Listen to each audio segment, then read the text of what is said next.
Brian, were you a video game guy? Wow, that was straight to the point. Yeah. No, this is like, hey, how you doing, Brian? It's like, no, it's, are you a video game guy? It's like, damn, this how you got your wife? Okay. I'm sorry. Hey, Brian, how are you? Right? Look, this is the first time we're doing this type of shit, man. We're gonna workshop this out and actually figure out what this little side quest of me on ChipChat looks like in interviewing folks. But yeah, are you a video game guy? I am a let's see. I am a gamer, but not like a full-time gamer. I do play video games. So mostly lately it's been like MLB The Show or some form of fighting game. But I also have these app games as well. So yeah, MLB The Show, I was very thrilled when that made its way to Xbox, because I actually bought a PlayStation just for that game, because there was no decent baseball game out there. In any of these games, do you ever use any cheat codes? Or in your life? I mean, ever use in my life? Yeah, I'm aware of the cheat codes. I'm like back in the day, like back in the like I would say the 80s, especially like the days of Atari and stuff like that. You hear about these, if you do this type of maneuver, you'll get unlimited whatever. Right. Or you get strength 10 times more than you originally have, whatever cheat codes. I tried not to do that. Either I tried stand-up gentleman. Yeah, I wouldn't say stand-up gentleman. It's like either I tried it never worked. I felt, or I know about it and I don't want to bother with it because I'm like cool with wherever level I'm trying to do, and I like the challenge. So like, I mean, I mean, like, you're aware of it, but I'm a challenge guy. I like to, I'll go through the trials and tribulations and the frustrations and breaking everything and, to get to where I'm going. But all in all, in the end, it's just like, this is what life is all about. And life shouldn't be easy. Life does not have a cheat code. Well, see, I almost would, and right, there's a lot of famous cheat code. I think of the Konami cheat code. I don't know that off the top of my head anymore. I think it's like up, down, like combinations of left and right, some start selects, all that type of stuff. The one I always really enjoyed was Sonic 2. There was one you could do one in the sound stage that let you get all the levels that you could go to. I think I remember that one. Yeah. Supersonic, I think, after as well too. If you get without getting all the emeralds, you just have to get the rings. But you said it's not like, you talk about life, right? I think life is a game, and right, sometimes you might want a few cheat codes. Today we got to kick it with Dr. Daryl Fairweather, who is the chief economist at Redfin, but also she's the author of the new book Hate the Game: Economic Cheat Codes for Life, Love, and Work. And I right, the economy touches all of our lives, and I've found that economists have a unique view on some of the challenges we all face. And I think as you guys listen today to Dr. Fairweather, she didn't disappoint. This book is really dope. I really enjoyed Hate the Game. I've shared it with a bunch of folks, and I also hope, I don't know what we're calling this again, but whatever we're going to end up calling this, I hope you all enjoy the conversation that I had with Dr. Fairweather. And I think without further ado, we'll go ahead and we'll jump right into that. Yeah. Well, before we jump into it, was it Redfin or Rentfin? Not Redfin, like the Redfin. I don't think I said Redfin. It's not Rentfin? It's not Redfin. Am I? No, it is. Oh, now this would be the revelation of the. It's Redfin. You got me tripping, bro. What? And you know what? You got me thinking forever it was called Rentfin, which wouldn't make sense. I'm not going to say that that's not that far off, but no, it is a Redfin. You know what? Let's just get to the interview. Let's go to the interview. Let's go to the interview. This is gone too far.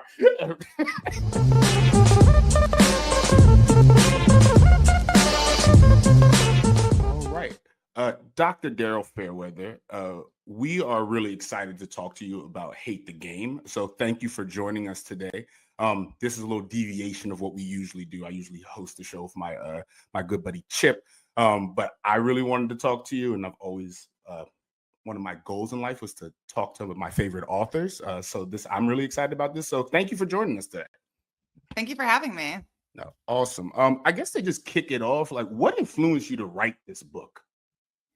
Well, I, as you know from the book, went on to get my PhD in economics. I'm an economist, but I always felt like the way that economics was taught was not really for me. Like it almost felt like I was listening in on a conversation between two other people, but like I wasn't really supposed to be there. They weren't really talking to me. So with this book, I really wanted to write something that would resonate with people that normally don't see themselves in the world of economics. I use a lot of references to Black popular culture. I talk about examples from my own life, and I hope that that opens up the world of economics to more people. No, I felt that thoroughly throughout the book. I mean, even in becoming an economist, like there was some like apprehension where I read in it, like your father had some apprehension of that. Could you jump into a little bit about that? Yeah, so I went to MIT for undergrad, and MIT is known for science and engineering. And my dad was super excited for me to get into that school. And I was originally supposed to study engineering, but he gave me the book Freakonomics by the economist Stephen Levitt right before I went off to MIT. I read it on the plane right there. And after reading it, I was like, oh, this is actually what I want to do. Like, I've always been interested in people, but also I like math and science. And it felt like economics, especially the way that economics is presented in that book and taught at MIT, fit perfectly with my interests.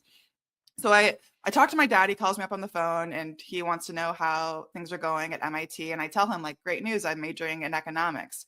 And immediately he pushed back. He was like, wait a second, like, I sent you here to study engineering. Engineering is like what MIT is known for. And I tried to explain to him, like, no, MIT is actually really good at economics as well. It's tied #1. This author that you introduced me to went to MIT. He got his graduate degree there. So I was like, this is what's so bad about that. But he really felt like engineering was a safer choice because he himself is a lawyer, he's a prosecutor, and he has to deal with biased judges and juries all the time. He knows that once you introduce people into something that's more subjective, that's when you can really be at a disadvantage as a person of color or as a woman in my case. So he wanted me to go into engineering because he thought that that would be the safer bet. And also my grandmother, she was the first Black woman to be a licensed architect in the state of New York. And then she did it again in the state of California. She was the first Black woman inducted into the American Institute of Architects. So she had this career in this engineering type field. I think architecture is engineering still. And she was always like really pushing me into the sciences. So she called me up too, but her reasoning was a little bit different. Like she said all the same things my dad said, but she was also like, you should study engineering because engineers make better husbands, which was kind of weird. But backstory on her is that she's been married 5 times. So I think she knew what she was talking about. But I stuck to my guns. I wanted to study economics. It was like, it really felt like it was something for me. And I felt like the hardest part about getting through college is just finding something that you're passionate about. And I had found my thing. So I didn't care about the disadvantages that I might face. Yeah, I found that so powerful, right? Like I have a daughter, and then like even making sure to be conscious. I mean, she's only 6 now, but years from now, whatever field she wants to choose, and to like not like try to stifle that because you're almost trying to protect, because you know what after you know what the world is at this point. You know how cruel it can be. So I just found that part of the book like really interesting and really inspiring, like for myself. Going back kind of to the book, can you break down what game theory is? Because I think it's essential to kind of understand as you like progress through the book. Game theory is basically the building blocks of economics. Like economics, it ranges from everything from the entire economy down to just like 2 people negotiating over a transaction. And a negotiation is a type of game that we model with game theory. So if you want to understand why, say, home prices are the way that they are, going down to the game theory level of a buyer negotiating with a seller and how do they come up with that price is like how these prices end up getting set throughout the entire economy. And it's not just about negotiations. There are games about ultimatums, games about how to get promoted, how to get a raise, these games that bosses and employees play with one another. So I go through a lot of these different games in the book to show you like here are the places that they will show up in your career. No, I it was kind of eye-opening to me because there was a show, I guess it was Max HBO, whatever they're calling themselves, Bomani Jones, called Game Oh yeah, Theory, yeah. and I know his background, like internet, but I never really understood this concept until reading this book. So I will never forget that now, and there's a lot of things that I've learned in this book that I've applied even recently to my career. So, and I hope everybody goes out again and purchases Hate the Game, because you could learn a lot from this. You mentioned earlier, like there's a lot of like pop culture references, and like I found that to be very relatable. What can, I guess, Morris Chestnut and Vivica A. Fox tell us about the Nash equilibrium, as you talk about that in the book from their movie? Yes. So Truth or Dare. I like to say that my first introduction to game theory was the movie Two Can Play That Game with Vivica A. Fox and Morris Chestnut that came out in 2001. It's the plot of the movie is that Vivica A. Fox and Morris Chestnut, they're dating, but Morris Chestnut, he starts acting a fool, like stepping out on Vivica A. Fox, flirting with other women, and she needs to figure out what to do. Like, how can she get the relationship back that she had before that was so great? Now she's stuck with this relationship that is inferior to the one that she had before. And she talks about like how her girlfriends would handle something like that. Like they would fight with their boyfriends, they would destroy their stuff, they'd cuss them out. But she was smarter than that. She knew that in order to get a better deal within the relationship, which I call in game theory terms the inside option, she needs to improve her outside options. So she goes out and she starts flirting with other women, just like Morris Chestnut was, and flaunting these men in front of him so that he knows that she has a real chance of leaving him for someone better. That way he will work harder to keep her. And that seems to work. I mean, they learn in the end that they probably shouldn't play these games, which I talk about later in the book, how like you really should try to work with your partner instead of thinking about things as transactional. But for all negotiations, that principle holds, which is that you can be in a bad relationship and it still be in equilibrium. And Nash equilibrium means that neither person has a reason to defect, to do something else. But that doesn't mean that you don't have a chance at improving the relationship. What you need to do is create a real threat that equilibrium will be disrupted by creating a better outside option for yourself. And that will encourage whoever you're negotiating against to give you better terms in the inside option of the relationship. Yeah, I'm also glad that there was a glossary at the end of this book as well too, because go back to some of these terms. You also, there's another term, I guess, is comparative advantage, right? Can you take, and I think you kind of explain this with your internship at Morgan Stanley, if I remember. Can you take us through that? Yes. So a comparative advantage means that a person, or it even could be a country, but I'll go with person, they have a lower opportunity cost for engaging in an activity. And that might mean that they're really good at the thing that they're doing. Say this internship in Morgan Stanley, I was doing a lot of spreadsheets. Like if I was the best at doing spreadsheets, that would give me an advantage, but it wouldn't really be a comparative advantage unless I was so much better at doing spreadsheets than I was at all the other things I could be doing in my life, like going back to grad school or getting another job or, laying about the house and just having fun. And the thing to understand is that the people who are going to be best suited for a job that the employer is going to like the most are the people who have these comparative advantages. And sometimes it comes from being the best at your job, but sometimes it means being the most willing to work hard at that job because you don't have any other options except to work hard. And that was a lesson I needed to learn in this internship, that there were just people around me who wanted it way more than I did. Like they were willing to work way longer hours, being at the office at 7 a.m. and not leave till, after like 8 o'clock at night, like literally spending more than 12 hours a day at the office was what these people were willing to do in order to get into this investment banking world. And, maybe I would have been smarter than them in like a school setting or excelled in just the task of the job if you're just comparing it based on absolute advantage. But the fact that they were willing to work harder than me kind of meant that like they were better suited to it, and I should probably go find out what my comparative advantage is out in the world. Right, because I think you make it clear it doesn't have to be that way. There are options, right? And I guess like depending on what individuals' values are, and I know work can be kind of a tricky thing because a lot of folks find like identity in work. Where I'm like, work is cool, I want to use work to go do other fun things outside. But yeah, I found that very interesting as well, that you could it doesn't have to be this like rat race and always trying. And it can be for some folks, but you don't have to choose that. Yeah, one thing I talk about a lot in the book is just that, I think people get really caught up in whatever game they're playing. Like if you're at one corporation and you see everybody going for the same promotions, it can feel like that's the only goal. But once you step outside of that and realize like I could go work another job, or I could go back to school, or I could, get some other skill, then it feels like the prize maybe isn't as valuable as it might have seemed at first. Another thing that you talk a lot about in the book is the game of chess, which I really enjoyed. My mom is still beating me to this day at chess. I'm really not good at it, but I do enjoy the game. And can you discuss kind of how it can be applied, I guess, in various areas of life? And I'm thinking a lot about like that skill versus luck, and then maybe even like the starting position. Yeah, so one metaphor for chess that I talk about is how even though chess is like the pinnacle of a game of skill, like this is the game that smart people face off against to figure out who's the smartest, there still is this baked in disadvantage where if you are the black player, it means that you automatically go second.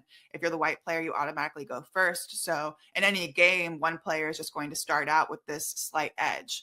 But the edge, it matters somewhat in evenly matched games. Like you can see that there is this statistical advantage to going first. But if you are in a game where you are just a better player, like you have more skill, you have more practice, it's easy to overcome that advantage because it only takes the other player messing up one time, like basically throwing away a turn, for the person who went second to kind of get the upper hand and start pulling ahead. And I think this is similar to a lot of games we play in life, like me choosing to be an economist. I probably did start out at an inherent disadvantage because I'm like one of the very few Black women in this field, but it doesn't mean that I can't succeed. It just means that I need to like really focus on the skill aspect to get ahead. And then another thing that chess is really great at illustrating is this concept of beginning game versus end game. Because in game theory, you want to use backwards induction, which means thinking about the end game as you're making those beginner moves, like thinking about what is the position that I'm trying to get myself into that will result in a checkmate, and kind of working backwards from those steps to get there. This is what you should do in basically any game, is think about the final place you want to be and kind of work your way backwards. Like, okay, if I need to get promoted, then that means I need to get my manager to put me up for promotion. And if I need to get my manager to put me up for promotion, I need to be a top performer on my team. And like working backwards to all the steps that you need to take to get that final goal will create that path. You also use Big Brother season 23 to talk about this. Can you if our listeners didn't watch that season, what was unique about that season and what was the end result? Okay, so Big Brother is this reality competition where all the players get into this house and they're basically competing to be the last player standing. Kind of like Survivor, but without all of the like deprivation. You get to eat, you're not on a beach or anything or camping, you're just in the house. So it's just about the strategy. And for the longest time, they didn't have any Black winners of Big Brother, even though statistically they probably should have. I think there was only like a 6% chance of there being no Black winner before this season, given how many Black winners had participated. So the odds are that there was some inherent disadvantage to being a Black player in this game.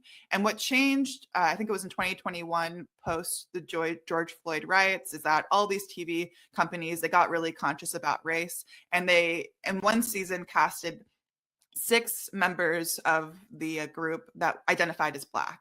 And historically in this game, usually the Black players were the first to be voted out because they would have to join an alliance that was majority white. And then they would be at the bottom of that totem pole, where once the alliance had a turn on themselves, they would immediately go for the Black player who wasn't as socially integrated as the white players. But when the Black players had enough people to form a really strong alliance, a 6-person alliance, every single Black person made it to the end. So 6 out of the 6 final contestants were Black. And it's because I think they knew that they had to stick together. They were never going to turn on that alliance, because the outside option of aligning with one of the other players, they knew that that would just result in them getting kicked out even earlier. And it was the first season that there was a Black winner, because obviously if all 6 make it to the final, then one of them is going to be the final winner. Yeah, it was just eye-opening again to be like, oh, if you add more folks into the game, right, that the likelihood of them working together and getting it to the end, like, it just makes perfect sense. this might tie into this a little bit, but can you share to our listeners, like when you're at the University of Chicago, there was this study group you had, right? And just kind of how the new study partner, right, for lack of a better word, almost kind of fucked the group up because he was so damn thirsty for Emma. Can you talk a little bit about that? Because I thought it was a very interesting, like the point you made from that was very interesting. Yes. So I get to University of Chicago as a first year PhD student. I'm thinking like this is going to be something where I prove my skills, like chess, for example. But part of it ended up being more like Big Brother because immediately they told us we had to pair off into study groups. And it wasn't really optional. Like if you weren't going to be able to do the homeworks if you didn't have a 5-person study group. But what happened, I noticed, is that one of the people that I thought I was going to be in a study group with, he formed a study group with the other white American men in our class. And I did the math, and there was only a 1% chance that all the white American men would have teamed up in this way if their decision about who to team up with had nothing to do with being white American or a man. Like it was very suspicious. I love it. Like I did the math on this because I did the math. Yeah, because sometimes it's like, you know, these things happen to you. You experience bias in the world, but everyone's like, oh, it was just a coincidence. Well, the chance of it being a coincidence was less than 1%. So I did find a study group. I ended up teaming up with two other women and a man. We were only a group of 4 at first, so we were already at this disadvantage because every other study group was 5 people, and we were the 4 stragglers. And then the first night, the guy, he invites me over to his apartment for like a team bonding event. I get there early, and because I really wanted to play Guitar Hero, I was really into drumming, so I wanted to just get on that drumming kit. And as I'm drumming along, I even remember the song. It was Seven Nation Army. He's starting to like throw back drinks, and I don't notice this until I'm done, and I turn around and I'm like, he's already drunk, and he starts moaning about how in love he is with one of our study group members, Emma. And I'm like, oh my god, like this is the worst thing ever. Like he's gonna tell her that he loves her. She's already engaged, so he has no chance. Right. This is not gonna work, and it's just gonna break up the study group when we're already at this disadvantage. But I talked some sense into him. To his credit, he took my advice and he took his sights off of Emma and just focused on the actual academics. So like by a hair, we managed to get through this. And I researched like why it's happening, and the research does show that when there are fewer women in a graduate program, they have a lower chance of graduating. And I think these kinds of dynamics explain how that could happen. There's also research that shows that in graduate programs, women experience more unrequited advances than men do, and it puts them in an awkward and like uncomfortable situation. So yeah, this is somewhat predictable based on the research, but I feel like it still isn't acknowledged the way that women can be immediately put at a disadvantage when they're in the minority compared to men.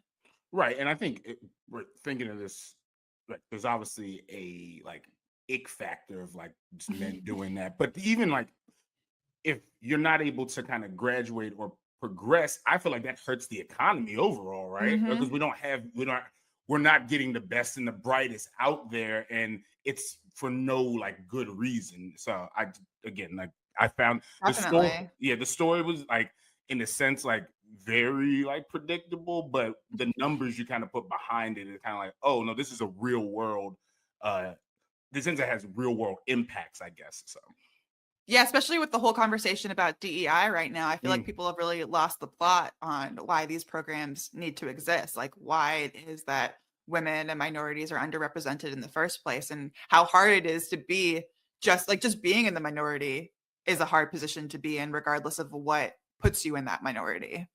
Right, totally agree.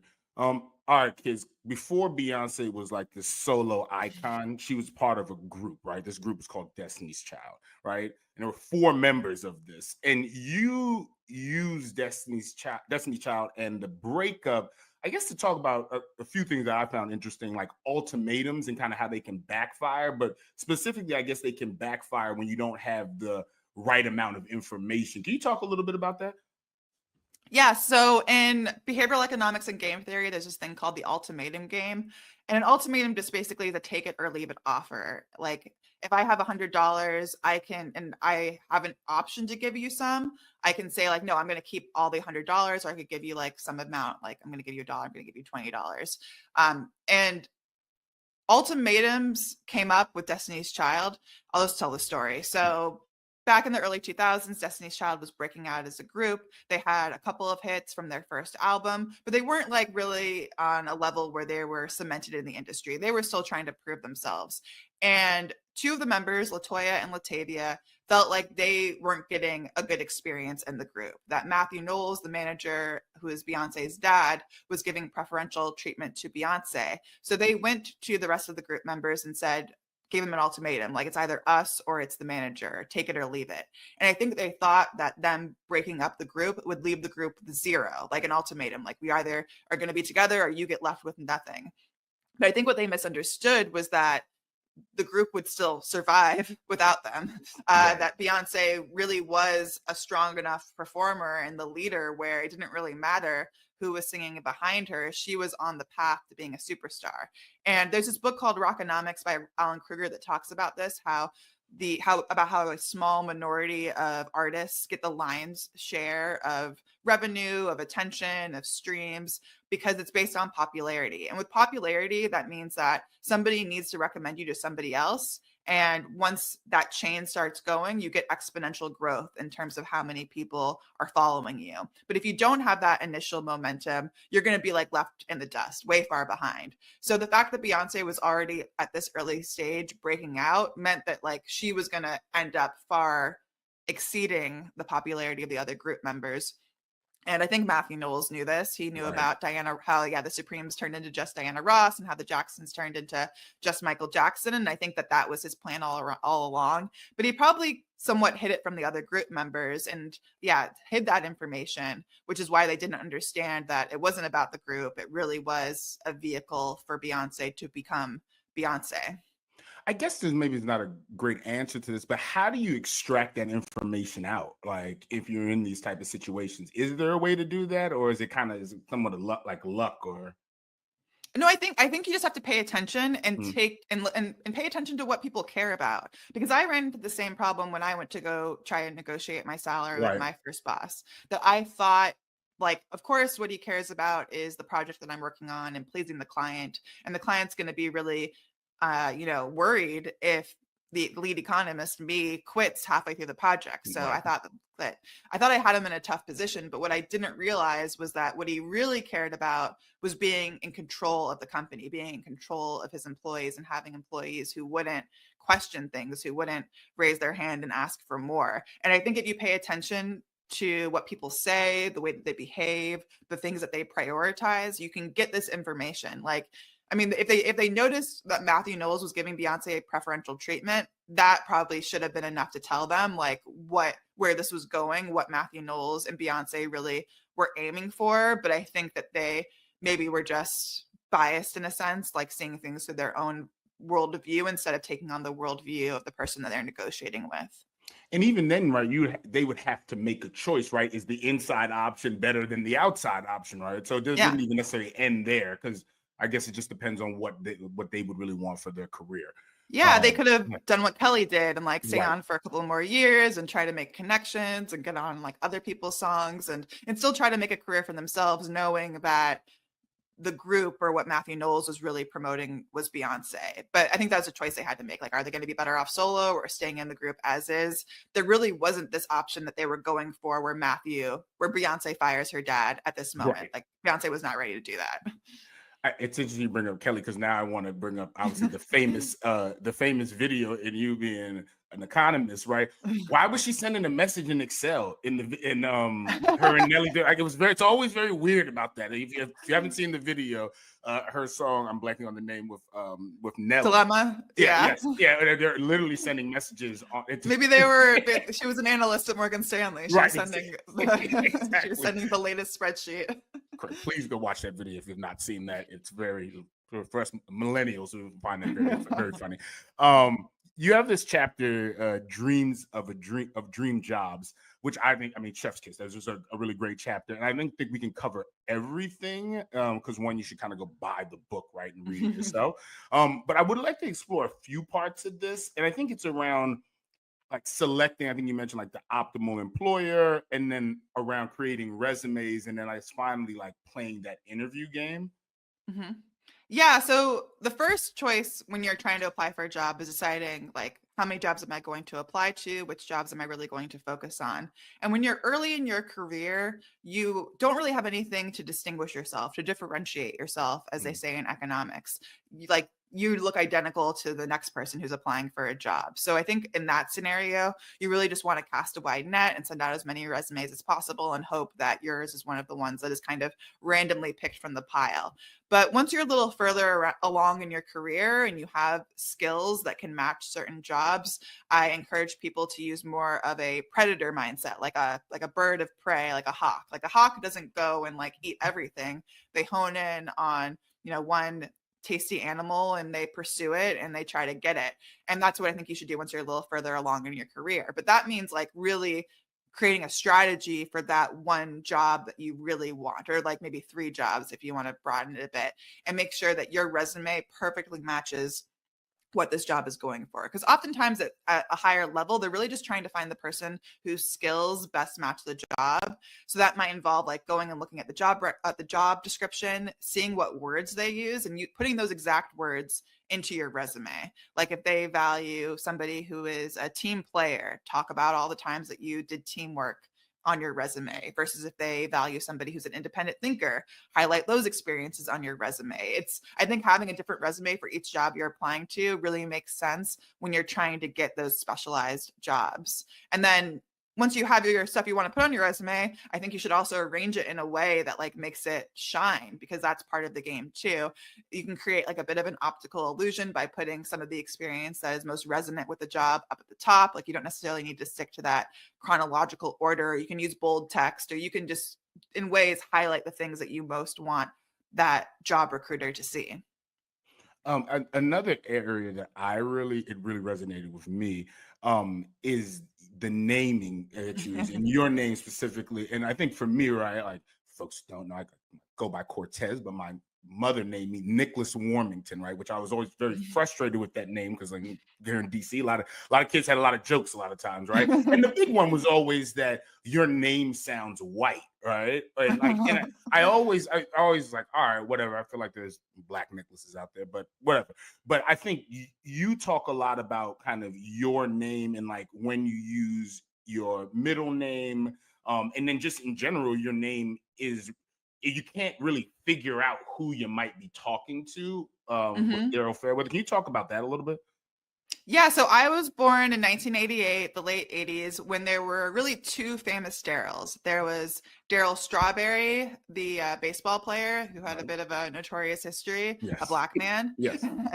And there's Daryl Hannah, this white actress. She was in the movie Splash with Tom Hanks. She was in Kill Bill 2, the Volume 2 one, for people who are a bit younger, but she was really big in the 80s. And so even whenever I meet another Daryl, it's always either a black man or a white woman or a non-black woman. So when people hear my name, Daryl Fairweather, I know they either are assuming that I am a black man or I am probably a white woman. I even checked this on this website that like tells you what race or gender people probably are based on their names. And when I put Rose in my name, that's like a cue that I'm a woman. But because most women with the name Daryl are not black, it also is a cue that I'm not black. And in real life, I'm biracial. I'm both black and white. Right. But it's always like this dilemma whenever I'm introducing myself online or in a resume or just in print, like which Daryl are people visualizing when they see that Daryl? Should I hint that I'm a woman with the rose, or should I keep it off and let people think that I might be a man? And there's economics research on resumes that has broken this down, like which resume names are most likely to get a call back. And unfortunately, black names are less likely to get picked in a group of resumes compared to white names. And even though there's like a small difference between men and women, white women are more likely to get called back for an interview than a black man. So I put Daryl Rose Fairweather on my resume because I'm just trying to get picked. I know once they meet me, they're going to find out like what I look like. And now's the time but I need to get in the door, right? Yes. What can I do to get inside the door? Right, because people's, I think, stereotypes are stronger before they meet you. Like I can defy stereotypes once I'm talking to you. I can show you how competent I am. But if you're just seeing the resume and you're forming these stereotypes, and that gives me a little bit less of a shot. And I know lots of people, like I have lots of friends who do this, like who use initials for their name if they have an ethnic or feminine sounding name, because they don't want this discrimination. The reason my mom named me Daryl was because she was a freelance journalist with a feminine name, and she felt like she was not getting jobs because of the feminine name. But yeah, I don't think she really had like the racial awareness to get the Daryl part of it. But yeah, that's a whole different story. No, I that part of the book really resonated with me because I've always found it interesting in like previous jobs, or like you talk to folks on the phone and then they meet you and they're like, "You're," Mhm. and like, "Yeah, that's me." Okay, moving along. My favorite chapter, which was this workplace conflict. And can you tell our listeners about Jake and Jared, who like, I mean, they're truly like two dick weasels, to be honest. And really, I guess specifically that situation and what people need to consider when they're taking on like work bullies or workplace conflict in general. Yeah, so I'll tell the abbreviated version. So Okay. I was working at this big tech company, and I was starting to like really make a name for myself and do a good job. And I got this really big project from our senior vice president to look into why employees in some of our satellite offices in India were saying that they didn't like mandatory overtime. One of them told the senior vice president on a visit that this was a terrible policy. So he came to me, and it was my job to analyze employee satisfaction and its relationship to performance. So this was like a natural project to me. I went and got the data from the scheduling team, and I analyzed it, and the results were very clear. Although the satisfaction scores were slightly higher for the people on mandatory overtime, what was really happening is they were quitting earlier. And everybody loves their job like the first month in, and they Right. tend to like get less satisfied the more the time goes on. So it was actually the fact that they were quitting earlier that was hiding that. But once I controlled for how long they had been in the job, it was super obvious that they were less satisfied. So I send this on to my boss and my manager's manager and the scheduling team manager. And I thought like, oh, this is just a slam dunk. Like, I'm done here. But then I get asked to meet with these two people on the scheduling team. They have some questions for me. And at first I went in like, okay, I can answer these questions. I explained the economics of what was going on. I drew charts. I had all my tables ready, but they were still being really dense about it, like still pushing me on it. And once they found out that I had only analyzed data from one of the locations in India, they were like, oh, that's not good enough. You need to go get data from all these locations. I'm like, okay. So I went back to their analyst on their team, got the data, analyzed it again, got the exact same result, sent it out again, and still they wanted to meet with me again. And I was like, I don't understand why I'm having this meeting over and over again. Like, we went through everything before. I did what they asked me. I talked to my director about this, who was the youngest woman to be promoted to that position at the company. And immediately she was like, oh, they don't respect you because you're a woman. I don't know what was going on with her at that point. Like, maybe she had just experienced something. Right. Yeah, but she was like, yeah, this is what's happening. You need to stand up for yourself. She wasn't trying to solve the problem for me, but she was telling me like, you need to go and make sure that they know not to mess with you. So I took another meeting with them. They go into the same line of questioning all over again. And I'm starting to get like frustrated at this point that they keep harassing me, Right. even though I did everything they asked me. So they kind of let it slip at one point when they said that, like, do you realize how much work this is going to create if we have to eliminate mandatory overtime? And I was like, and that's when I realized, oh, this is about like you not wanting the extra work, that this is going to create more work for you to redo all the schedules if the vice president decides to eliminate mandatory overtime. So that's when I got pissed, and it kept pressing me like, you need to be absolutely sure. And I was like, well, I'm 99% sure because I know that there's only a 1% chance that my results are statistically false, and that really pissed them off more. And they said, and then they honed in on like, oh, I only had 3 months of data. They're like, you need data for the entire year. Right. And I just kept pressing back like, why? Because in economics, you don't want to over-test, it's called, because if you keep looking for a different answer, eventually you'll find it, even if it's the wrong answer.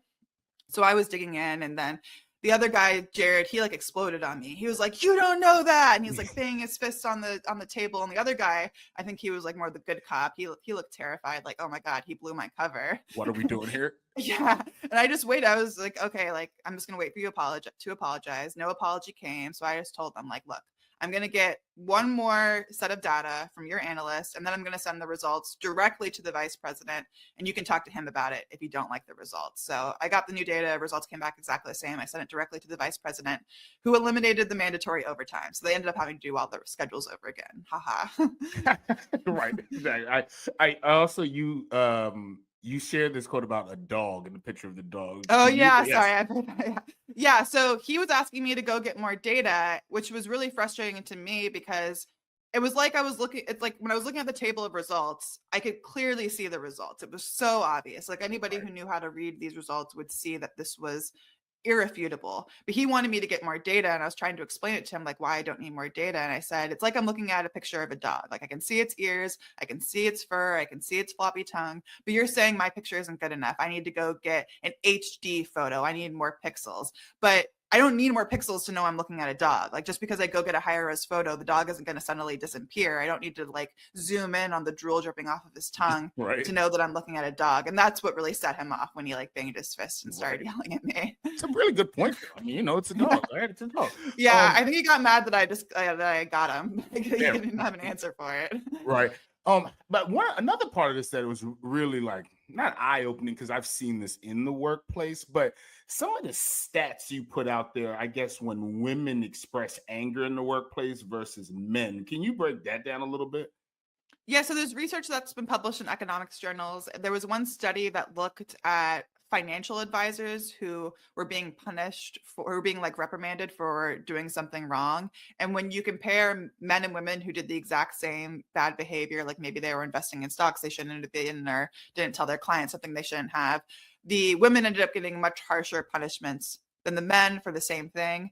And the explanation was that like, well, men just made mistakes, but like women, there's something like inherently bad about them when they do something wrong. And the same thing is true for aggressive behaviors. When women act like aggressive in a workplace, they are stereotyped as just being angry women. But when men do it, they're like, oh, something was going on with them. There was a bad day, or there was something wrong with the person that they were talking to. Like it's explained away more.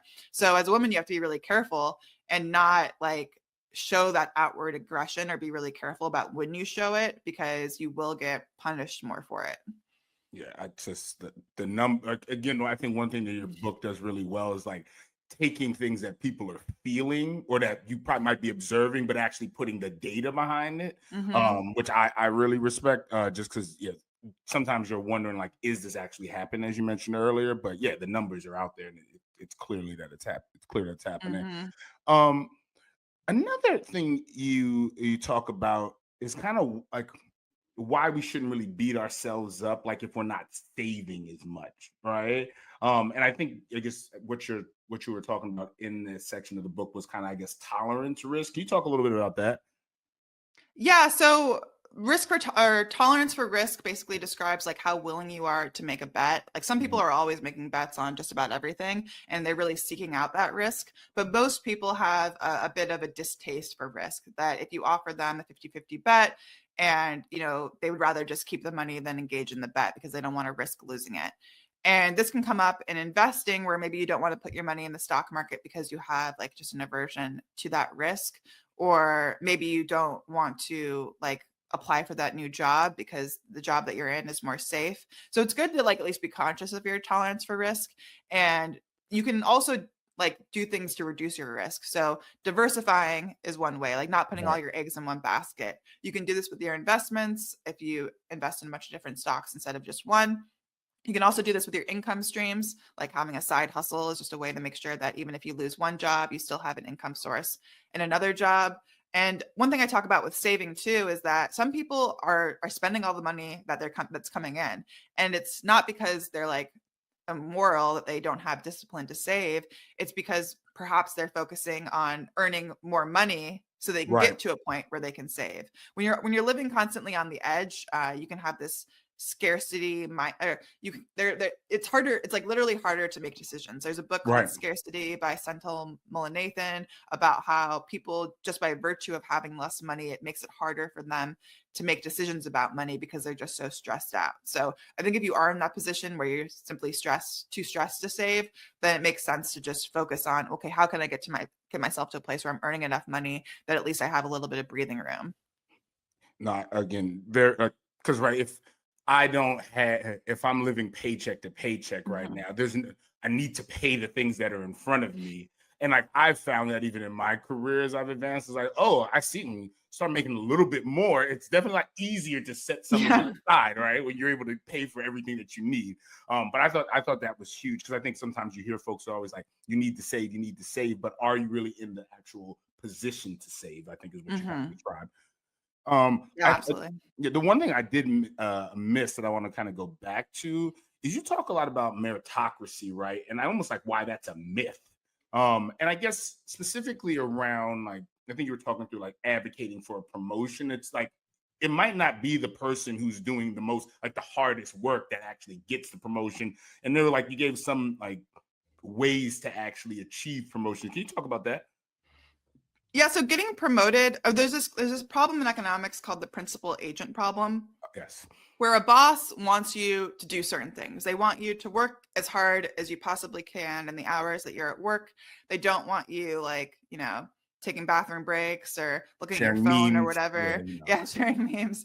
But as a worker, you really want to like make as much money as you can without, killing yourself at the job. Right. Yeah, you'll put in effort, but you need a little bit of time for yourself. So there's this natural tension between what a boss wants and what a worker wants.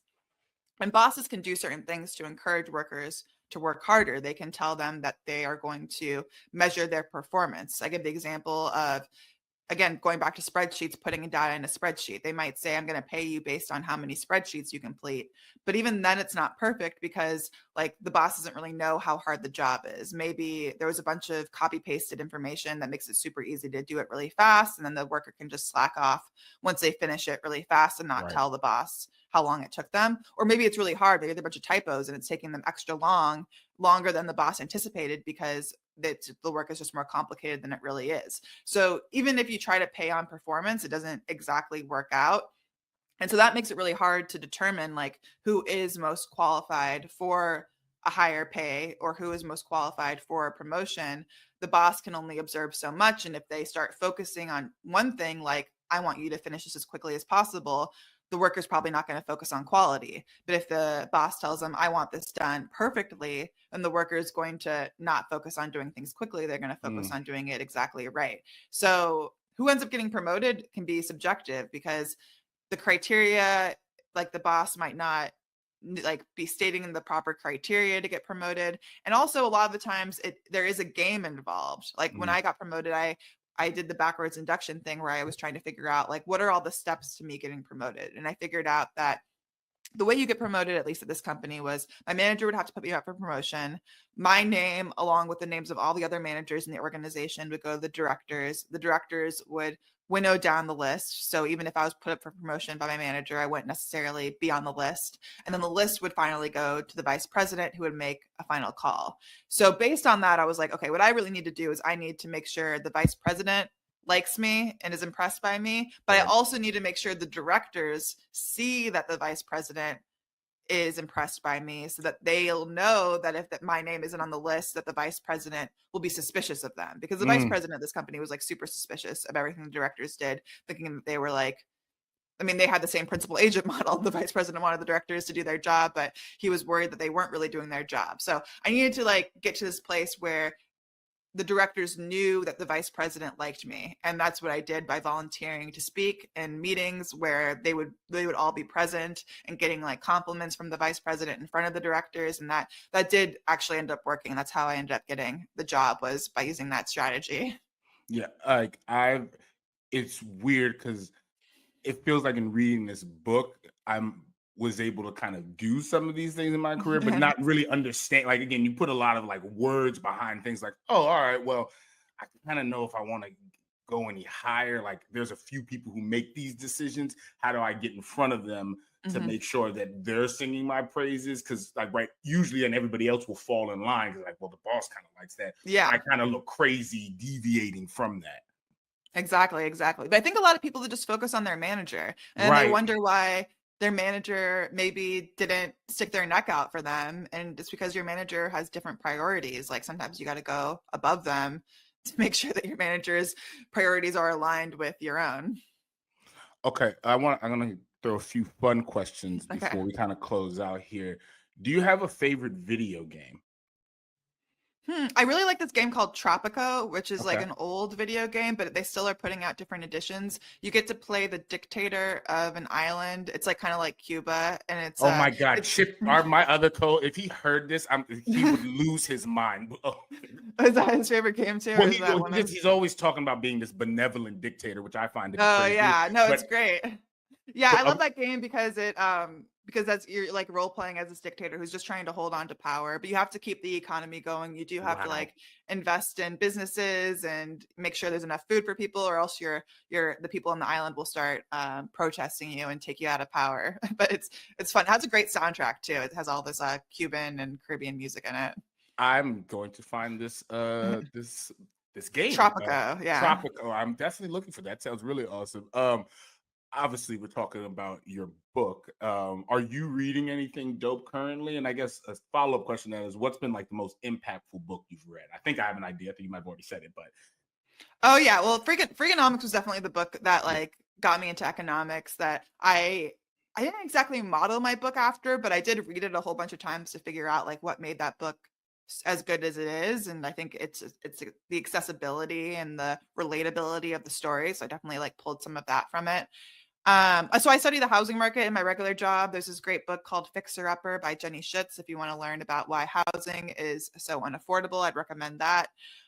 There's also this, I've been rereading a lot of my old favorite books, and there's this author named Max Schulman from the 1950s who's like a comedy writer, and I've been rereading his stuff because I think he's just a really great writer. Again, trying to figure out like what is it that I like so much about these books, and what can I learn from it. no, I appreciate you sharing that. I want to go check those out. And then here's a very fun one. Where do you see the economy in 6 months? There's an uncomfortable probability that we will be in a recession. Mm. There were some jobs numbers that came out just today that make Right. it seem like maybe we're not going to enter into recession just yet. Maybe it's just going to be, a bit of stagnant economic growth. But it's not great. I don't think anybody's really happy, especially people who are just out of college hoping to get a new job. Not a lot of entry-level workers are being hired nowadays. You can blame AI, you can blame the high interest rates. Interest rates are high, which makes it more expensive to borrow to buy things like a home or a car. So your money is not like going as far because you have to pay more to borrow for these kinds of things. So I think that it's not a catastrophe yet, but it still doesn't feel great, especially knowing that we could have had a much stronger economy right now than what we have right now. Yeah. Right. Yeah. It seems to be a lot of self-inflicted wounds. Mhm. And I right, we're in graduation season, and I think we both probably could have immense empathy for the graduates, because living through 2008, Mhm. and everything that happened after that, and obviously, I mean, that was also kind of man-made, I guess, in a sense, but it doesn't feel like the economy. It feels like coming out of COVID, like we almost landed the plane perfectly. Like Yeah. I think Jerome Powell Yeah. in history for what he was able to do after that. And shout out to the American consumer for keeping it moving. But everything we are feeling right now is completely self-inflicted. So Yeah, it makes me sick because I remember we were originally forecasting 10% growth in home sales, and now home sales are down. So it definitely feels like, man, like we could have been coming out of this. We could have like had this recovery that would have been strong, but now we're just kind of like middling along. And it's the tariffs, like going back and forth on the tariffs, it doesn't help anybody to like have that uncertainty. Uncertainty is really bad for the economy because people like to know if they're going to make an investment in a factory or hiring workers that the economy is still going to be basically in a good position. But I think a lot of businesses are worried just about like, how do they pivot if things go bad? I feel like uncertainty is going to be what the time word of the year. I put Yeah. a big bet on that one. I guess to wrap this up, remind folks why you named this book "Hate the Game," because I think that message was really powerful, and I think especially for anybody, but especially for like the youth, right? Can you explain why you named it "Hate the Game"? So the full expression is don't hate the player, hate the Right. game. And that's really the advice I want to give to young people who feel like the economy is unfair, they feel like it's not set up for them. That's fine. You can be mad at the economic structures, but it doesn't mean that you shouldn't play. Like, don't hate yourself because of it for participating in it, because it is just the game's fault, and you should still try to play, because it's really important for people who are aware of the ways that the economy is unfair to get to a position of power where they can actually start changing some of the rules. It doesn't really help you or help anybody by opting out of playing. That's, if anything, what the winners want. They want less competition. Right. So play hard, and use your hate. Just focus on like exploiting the ways that the economy is broken in a way that that gives you an advantage. Yeah, no, I thought it was a very powerful message, because a lot of folks are like, well, this is so terrible, it's so unfair, I want to check out, but we really can't check out of it, right? I mean, the economy touches everything, and if you don't play it, you're just gonna lose, right? Yeah. And it goes back to that chess metaphor. Like, just because you start at a disadvantage doesn't mean that you can't win. You just need to be aware of where all the pitfalls are and find a way around them. Yes. No, this has been amazing. Please, everybody, go out now and grab Dr. Daryl Fairweather's new book, Hate the Game: Economic Cheat Codes for Life, Love, and Work.